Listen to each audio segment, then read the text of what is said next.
વડોદરા શહેરના વાસણા વિસ્તારમાં આવેલ વ્રજ વિહાર સોસાયટીના પ્રમુખના અપહરણ અને હત્યાના ઈરાદે આવેલા 3 પૈકી 2 આરોપીઓની ધરપકડ કરવામાં આવી છે.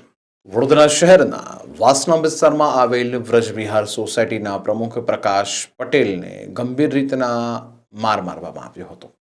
2 દિવસ અગાઉ બનેલી આ ઘટનામાં જેપી પોલીસ સ્ટેશન દ્વારા આરોપી અંકિત અને વ્રજને ઝડપી પાડવામાં આવ્યા છે.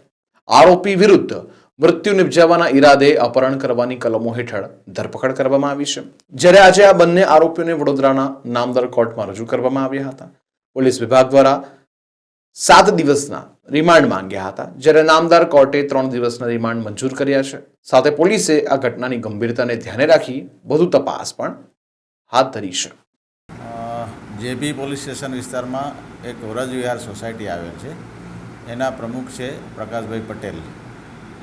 ગઈકાલે એક અહીંયા જેપી પોલીસનો ગુનો રજીસ્ટર કરવામાં આવેલ છે.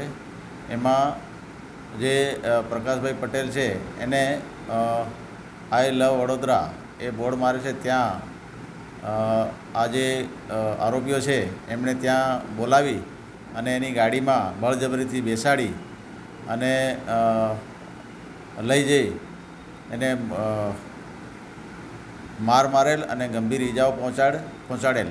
માથામાં મારેલ, શરીર પર પણ ગંભીર ઈજાઓ પહોંચાડી અને ઝાયડસ રિસર્ચ સેન્ટર પાસે એમને ત્યાં ઉતારી અને ગંભીર હાલતમાં છોડી અને ભાગી ગયેલ.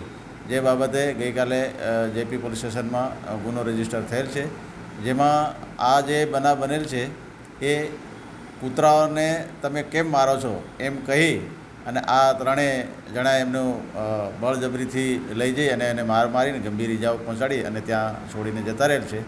જેમાં આરોપીઓ છે એક વ્રજ અને અંકિત તથા રામેશ્વર.